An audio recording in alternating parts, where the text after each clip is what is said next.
جس قوم کو آج وہ سکھا رہے ہیں کہ فوج جو ہے وہ اس ملک کی دشمن ہے، کل کو اقتدار میں آنے کے بعد وہ اس کو کیسے سمجھا پائیں گے، کیسے کنونس کریں گے کہ یہ فوج ہماری ہے؟ تو یہ انہوں نے جو تیاری کی ہوئی ہے وہ بہت خوفناک تیاری ہے، اور اگر میں غلط نہیں ہوں تو یہ تیاری اس بات کی ہے کہ کل کو وہ اقتدار میں آ کے کہیں گے کہ ہمیں اس فوج کی ضرورت نہیں اور ہمیں ان ایٹمی ہتھیاروں کی بھی ضرورت نہیں۔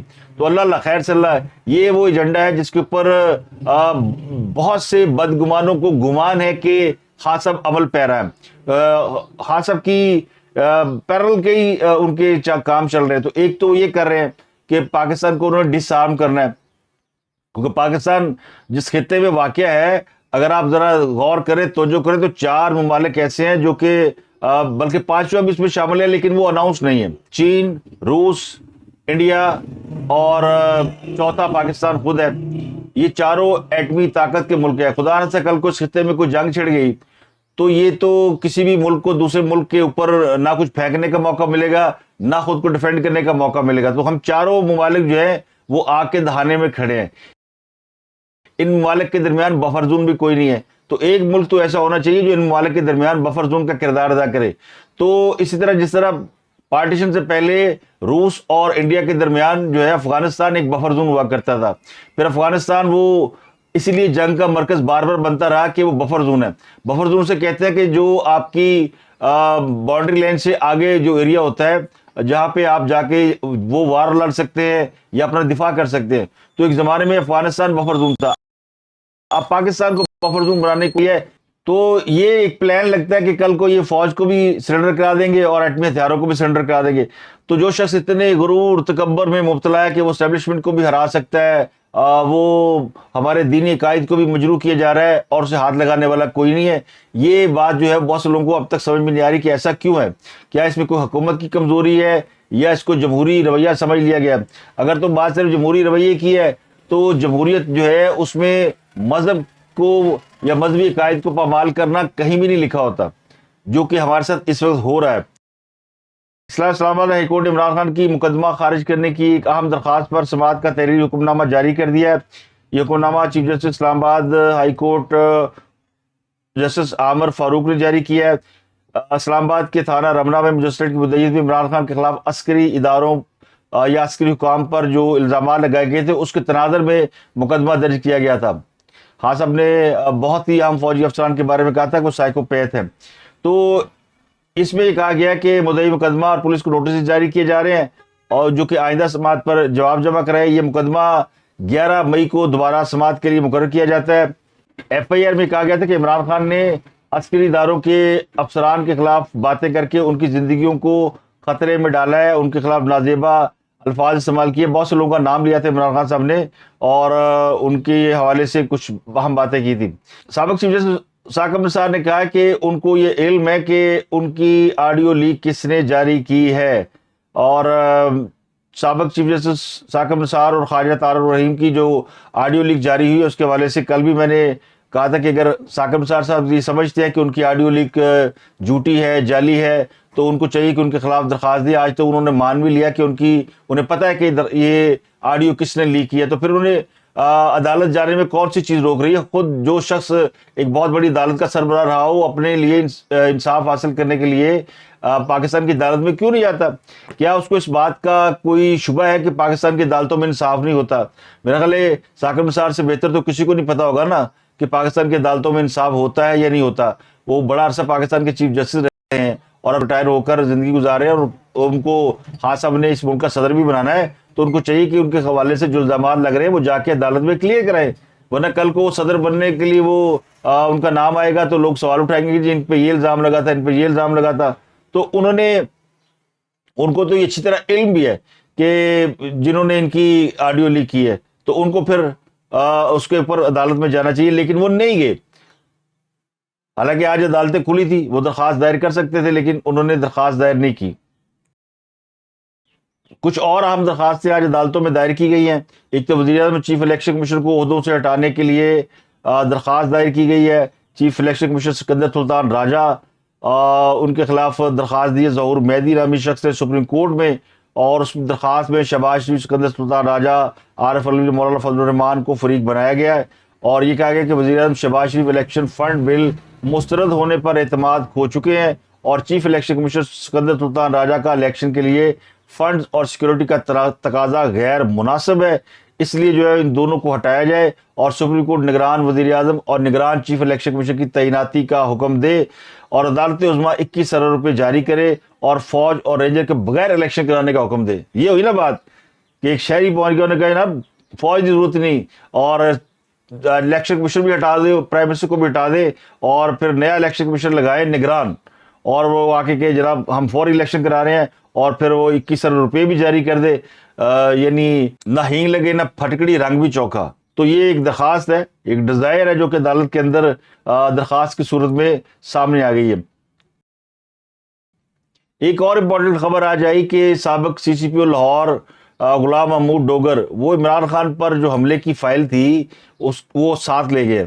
تحریک انصاف کے چیئرمین عمران خان پر وزیر آباد میں ایک حملہ ہوا تھا، اس کی تحقیقات کر رہے تھے سابق سی سی پی او لاہور غلام محمد ڈوگر۔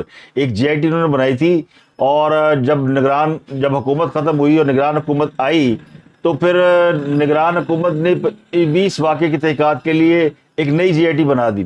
تو وہ نگران حکومت نے جو جے آئی ٹی بنائی وہ غلام محمد ڈوگر سے فائل مانگتی رہی، لیکن غلام محمد ڈوگر جو ہے وہ فائل انہوں نے دی نہیں، اور یہ وہی غلام محمد ڈوگر ہے جن کی مقدمے کی سماعت کے دوران 2 ججوں جسٹس اعجاز الحسن اور جسٹس منیب اختر نے چیف جسٹس کو ریکمینڈ کیا تھا کہ وہ از خود نوٹس لے کے پنجاب میں الیکشن کیوں نہیں ہو رہا۔ تو یہ کوئی معمولی کردار نہیں، بڑے اہم کردار ہے، اور یہ فائل بھی ساتھ لے گئے۔ جے آئی ٹی نے بار بار ان سے فائل مانگی لیکن انہوں نے نہیں دی۔ ان کا موقف یہ ہے کہ چونکہ بیگم یاسمین راشد جو ہیں انہوں نے عدالت عالیہ میں ریٹ دائر کی ہوئی ہے اور جب ہائی کورٹ فیصلہ کرے گی تو پھر میں فائل ان کو دوں گا۔ تو ذرائع کے مطابق اب جے آئی ٹی جو ہے وہ انسداد دہشت گردی کی عدالت سے رجوع کر رہی ہے تاکہ وہ یہ فائل حاصل کر سکے۔ اور ویسے بھی کوئی سرکاری ملازم ریٹائر ہونے کے بعد فائل اپنے پاس کیسے رکھ سکتا ہے؟ پھر تو یہ ہونا چاہیے کہ جو بھی سرکاری افسر ریٹائر ہو ساری فائلیں نہ لے جائے۔ سرکاری ملازمین جو ہے وہ جو سرکاری ریکارڈ ہوتا ہے وہ اپنے ساتھ لے جا ہی نہیں سکتے، لیکن غلام محمد ڈوگر صاحب ان کے کام نہ ڈالے ہیں، وہ لے گئے اور کہتے ہیں جو کرنا کر لو۔ دوسرا ایک ساتھ الیکشن کرانے کی تاریخ پر اتفاق کے لیے حکومت اور پاکستان تحریک انصاف کو سپریم کورٹ کی طرف سے دی گئی مہلت کا آج آخری دن ہے۔ آج بہت ساری میٹنگز ہو رہی ہیں، اجلاس بھی ہو رہے ہیں اور مشاورت بھی چل رہی ہے، لیکن کل رات ایک بڑی امپورٹنٹ ڈیولپمنٹ ہوئی، اور یہ ڈیولپمنٹ ہوئی پرویز خٹک صاحب کی اہلیہ کا انتقال ہو گیا۔ ان کے گھر پہ افسوس کرنے کے لیے تمام سیاسی جماعتوں کے لوگ پہنچے ہوئے تھے، اور جس میں پولیٹیکل باتیں بھی ہوئی اور اس میں کچھ چیزیں اہم جو سامنے آئی ہیں، جو چوہا رپورٹ آئی کہ وہاں پہ کیا کیا چیزیں ڈسکس ہوئی ہیں پرویز خٹک اور پی ڈی ایم کے رہنماؤں کے درمیان۔ خواجہ سعد رفیق، یاد صادقی سب وہاں پہنچے ہوئے تھے، پرویز الہی صاحب بھی تھے۔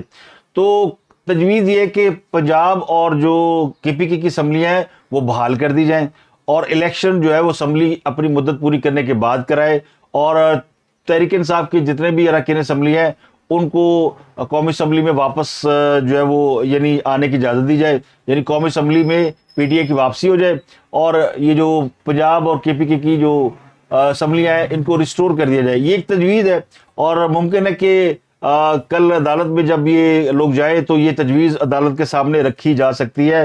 لیکن اس میں ایک اور ڈیولپمنٹ یہ ہوئی کہ اسد کیسر صاحب جو کہ اپوزیشن کے بڑے اہم رہنما ہیں اور وہ رابطے کر رہے تھے حکومت کے ساتھ، اور حکومت ان کے ساتھ مذاکرات کے لیے کوئی ٹائم اینڈ پلیس طے کر رہی تھی اور آج ان سے ملاقات بھی تھی، لیکن خان صاحب نے وہ سارا اس پہ پانی پھیر دیا۔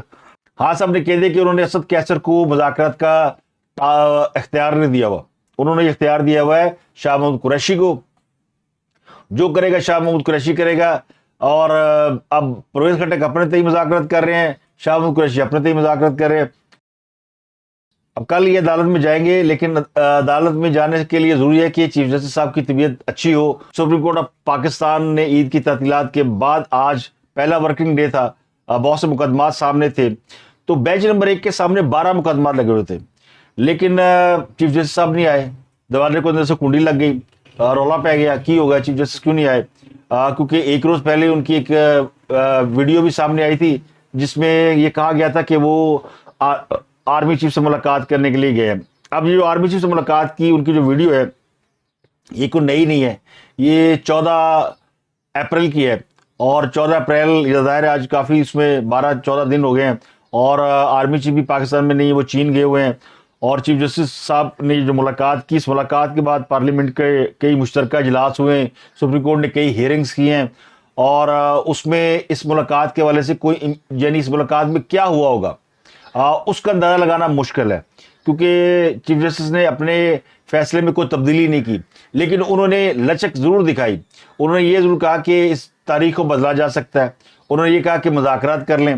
تو یہ ساری تجاویز جو ہے وہ ان کی آرمی چیف سے ملاقات کے بعد کی تجاویز ہے.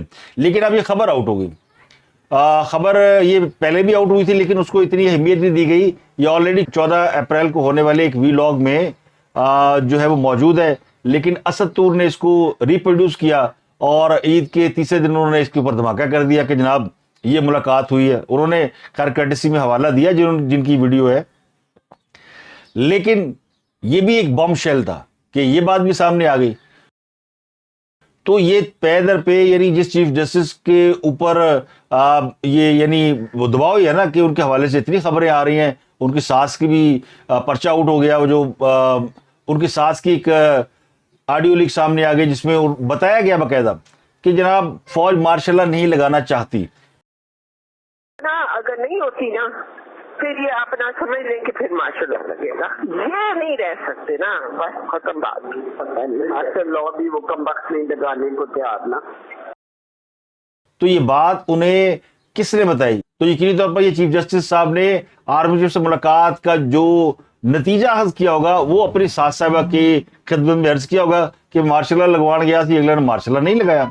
اس کا مطلب ہے کہ چیف جسٹس امرتا بدیال صاحب آرمی چیف کے پاس گئے تھے، ان سے کہا ہوگا کہ ہم زیوم کر لیتے ہیں نا کہ جناب یہ حالات ایسے ہیں، ایمرجنسی لگائیں یا مارشل لا لگائیں، یہ تو حکومت جو ہے یہ نہیں چل سکتی، یہ الیکشن نہیں کرانا چاہتی، اور یہ وہ کچھ انہوں نے ٹائم پٹاس کی ہوگی. وہ نہیں منی اگلے نے گل، اگلے نے کل لال کر کے واپس بھیج دیتا کہ بھائی آپ سے جو ہوتا ہے کر لیں، ہم تو سیاست میں ہمارا کوئی تعلق نہیں ہے، ہم آپ کو یہ نہیں کہتے کہ آپ یہ فیصلہ کریں یا وہ فیصلہ کریں، جو آپ سے بن پڑتا ہے، جو آئین اور قانون کہتا ہے آپ اس کے مطابق چلیں، ہمیں کیوں گھسیٹ رہے ہیں، تو ہم تو اپنا کام کریں گے. تو وہ جو مارشل لا کی درخواست ریجیکٹ ہوئی، وہ جا کے بتایا ہوگا بیگم صاحبہ کو، ساس صاحبہ نے وہ رافت طارق رحیم سے گفتگو میں وہ بات باہر کر دی. ایک یہ ان کے سر پہ برق بن کے گری کہ یہ گل باہر آ گئی ہے. دوسرا پرچہ آؤٹ ہو گیا کہ جناب 27 اپریل کو جو سماعت ہوگی 1 گھنٹے میں ہم توہین عدالت لگائیں گے اور فارغ کر دیں گے، وہ پرچہ بھی آؤٹ ہو گیا. اور تیسرا یہ ساری گیم جو چل رہی تھی بیہائنڈ دا سین کہ ملاقات ہو رہی تھی، درخواست سے ہو رہی تھی کہ جناب کچھ کرو ساڈے سے، وہ بھی آؤٹ ہو گیا.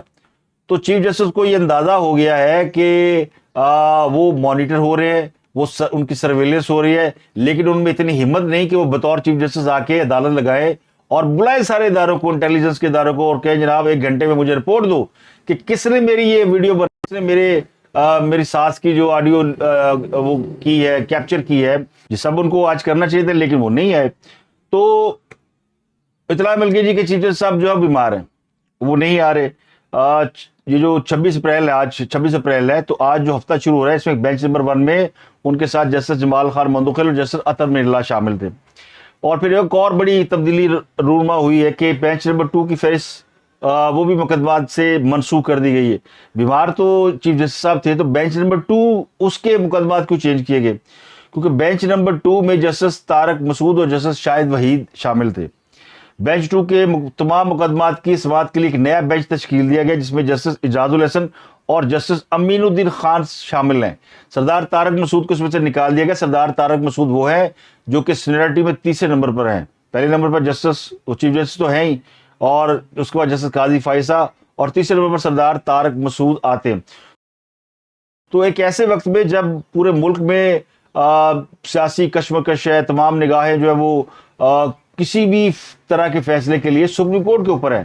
جو بھی فیصلہ ہے، اچھا ہے برا ہے، الیکشن ہونے ہیں نہیں ہونے ہیں، کچھ بھی ہے، تو ساری دنیا کی نظریں اس وقت پاکستان کی سپریم کورٹ پر ہیں. اور ان حالات میں پھر عدالتی کارروائیوں کی اہمیت بڑی بڑھ جاتی ہے. عدالت کے اندر کیا ہو رہا ہے، جج کیا کر رہے ہیں، تو یہ بہت امپورٹنٹ ہے. لیکن یہ جو معمولی سی تبدیلی ہوئی ہے اس نے بھی بہت بھوچال پیدا کر دیا کہ بینچ کیوں تبدیل ہو گیا، اور پھر اگر چیف جسٹس صاحب نہیں آئے تھے تو قائم مقام چیف جسٹس قاضی فائز صاحب بن سکتے تھے, وہ اپنے کاروائی چلاتے. اب خدا نخواستہ ان کی طبیعت اگر 2-4 روز اور خراب رہتی ہے تو پھر کیا سپریم کورٹ میں اس طرح تالے لگے رہیں گے, پاکستان کی جو عدلیہ ہے اس کے دروازے بند رہیں گے؟ تو یہ نہیں ہو سکتا. تو اگر وہ خود نہیں آئے تھے تو وہ کاز لسٹ میں چینج کر دیتے, اپنی جگہ قاضی فائزہ کا نام دے دیتے. لیکن جو اندر سے ڈر ہے نا وہ نہیں جاتا. تو وہ اندر کا ڈر تو وہ بڑے عرصے سے ان کے اندر ہے. اسی ڈر سے تو وہ جب سے چیف جسٹس بنے ہیں کبھی پاکستان سے باہر نہیں گئے. لوگ پریشان ہیں, انہیں پتا کہ جس دن وہ باہر گئے پیچھے سے کچھ اور ہو جائے گا, تو وہ کرسی کو بالکل جفا ڈال کے بیٹھے ہوئے. تو آج بھی انہوں نے یہ ثابت کیا. اب جسٹس قاضی فائز صاحب کو انہوں نے کوئی کیس نہیں دیا ہوا, انہیں جب وہ چیمبر ورک میں لگایا ہوا ہے تو عید کی تعطیلات سے قبل 2 ہفتے سے وہ چیمبر ورک تک محدود ہیں. وہ بینچ میں مقدمات کی سماعت بھی نہیں کر رہے. 20 اپریل کو جب آخری سماعت ہوئی تھی, جمعرات کا روز تھا, سپریم کورٹ نے یہ کہا تھا کہ تمام سیاسی جماعتیں جو ہے وہ آپس میں طے کر لیں. خود سیاسی جماعتوں نے کہا تھا ہمیں وقت دیں جناب, ہم آپس میں کوئی مذاکرات کر لیں اور کسی ایک ہی ڈیٹ پر اتفاق کر لیتے ہیں. تو سپریم کورٹ نے بھی کہا تھا کہ اگر سیاسی جماعتیں اتفاق کر لیں تو ہم کچھ لچک وچک کا مظاہرہ کریں گے, اور اگر سپریم کورٹ کے فیصلے پر عمل نہیں ہوا تو پھر توہین عدالت کی کارروائی کا سامنا کرنا پڑ سکتا ہے. تو چیف جسٹس کی غیر حاضری کی وجہ سے بہت سی رومرز پھیل گئی. کچھ نے کہا کہ ان کو کورونا ہو گیا, کچھ نے کہا وہ شدید بیمار ہیں. پھر یہ خبریں بھی آئی کہ ان کو باہر بھیجا جا سکتا ہے, وہ علاج کے لیے باہر جائیں گے 2-3 ہفتوں کے لیے, تو یہ سارا معاملہ ٹھنڈا ہو جائے گا. کچھ نے کہا جی کہ گل مک گئی ہے. میں نے بھی کل آپ کو بتایا تھا کہ میسج اشارے بڑے واضح ہیں اور اب تو کلیئر ہوگی چیزیں کہ سپریم کورٹ جو ہے وہ کوئی ایسا فیصلہ نہیں کر سکتی جس کو امپلیمنٹ کرانے میں اسے مشکلات کا سامنا کرنا پڑے. تو پھر کیا ہوگا؟ سپریم کورٹ کے رجسٹرار نے ایک نئی لسٹ بھی جاری کی ہے اور اس میں بینچ وہی ہے جو کہ جس کو آج سماعت کرنا تھی, اب کل بھی سماعت کرے گا. جسٹس عمرتا بندیال, جسٹس جمال خان مندوخیل اور جسٹس اطہر من اللہ, یہ تینوں جج ہیں. بعض ذرا یہ کہتے ہیں کہ جناب معاملہ الٹ گیا. عمرتا بندیال کل پنجاب الیکشن کیس کی سماعت بھی نہیں کر سکیں گے. تو کہنے والے کہتے ہیں کھیل ختم پیسہ ہضم, اور یہ معاملہ بھی جو ہے وہ اب سیٹل ہونے کی طرف جا رہا ہے. جو آج کی ایبسنس ہے چیف جسٹس صاحب کی, اس نے تو بتا دیا کہ جناب گل ہاتھوں نکل گئی ہے. تو اب تک کے لیے اتنا ہی. آپ سے ملاقات ہوتی ہے اگلے ویلاگ میں. اپنا گردنوا کے لوگوں کا بہت خیال رکھیے.